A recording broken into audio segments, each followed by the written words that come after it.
Welcome to School of Physics, Kolkata. Today we discuss speed, velocity and acceleration. Before we start the discussion, let us first discuss the difference between distance and displacement. Let us say a particle is at point A at time t1 and at a later time t2 the particle is at point B. It follows a particular path to go from point A to B via C, and the path is as shown in the figure. So we can say the distance traveled by this particle is given by the length of the path ACB as shown in the figure, whereas displacement is defined as the shortest distance from the initial point A to the final point B. As it is the shortest distance, it must be in a particular direction from A to B. So therefore, this displacement is a vector quantity from A to B point.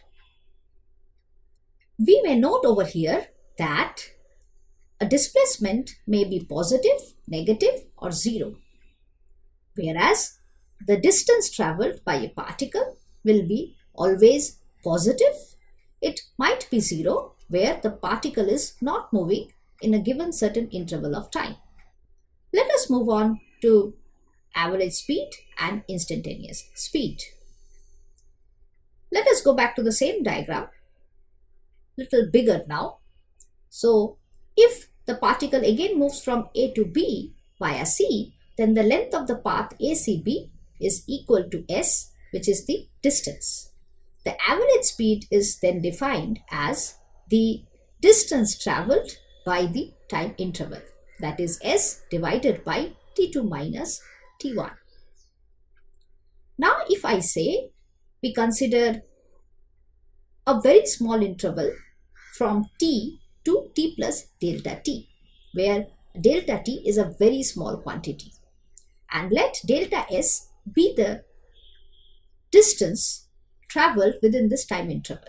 Then we may write the average velocity as delta s divided by t plus delta t minus t, which is equal to delta s by delta t. Now if this quantity delta t is very small, that is delta t almost tends to 0. It is not exactly 0, but it is very small quantity. Then from the knowledge of limits from calculus, we can write delta t tends to 0, limit delta s by delta t is equal to derivative of s with respect to t, that is ts dt, which is the instantaneous speed for the given particle. Now, what is the instantaneous velocity and average velocity? The displacement vector in this particular case was the vector from A to B. Now, the average velocity is defined as the displacement divided by the time interval, that is AB vector divided by t2 minus t1 vector. If the position vector of the particle at point A is r1 vector and position vector for point B is r2 vector, then in the triangle OAB, if we apply triangle law of addition, then we get r1 vector plus AB vector is equal to r2 vector. Therefore, AB vector is equal to r2 minus r1 vector. Substituting this value, we get average velocity is equal to r2 minus r1 vector divided by t2 minus t1. Now we can write r2 vector minus r1 vector is equal to delta r vector by delta t. So delta r vector is r2 vector minus r1 vector. Once again, in the limit delta t tending to 0, that is when delta t is very small, using calculus, we can write limit delta t tends to 0, delta r vector by delta t is equal to derivative with respect to time of r vector, that is dr vector by dt vector, which is called the instantaneous velocity. Now this is equal to dr dt. So we can write the magnitude or the modulus of the velocity vector is equal to modulus of dr dt, and that will be equal to ds dt. Why so? Because the modulus of dr vector in the limit when delta t tends to 0, that is when delta t is very, very small, it is indeed equal to ds, that is the distance traveled within that short interval of time delta t. Finally, we discuss average acceleration and instantaneous acceleration. Let us say the velocity of the particle is constantly increasing with time, and velocity of the particle at time t1 is v1 vector, and at a subsequent time t2 is v2 vector.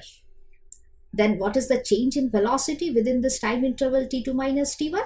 It is equal to v2 vector minus v1 vector.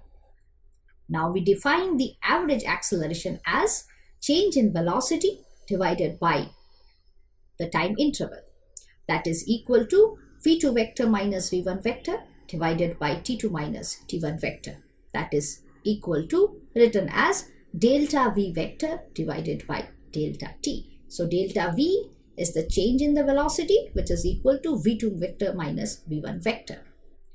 Once again, in the limit delta t tending to 0, what is delta v vector by delta t? Again, from calculus, we get instantaneous acceleration is equal to limit delta t tending to 0, delta v vector by delta t, which is equal to derivative of the v vector, that is ddt of v vector. We already know that v vector is equal to ddt of r vector. So now if we substitute that in the expression of the acceleration, then we will get ddt of v, which is equal to dr dt. So ddt of dr dt, that is equal to d2r dt square, that is the double derivative of the position vector r at any instant. Thanks a lot for watching the video. Please subscribe to our YouTube channel and also follow the Facebook page for the upcoming videos on speed, velocity and acceleration and interesting problems on this topic.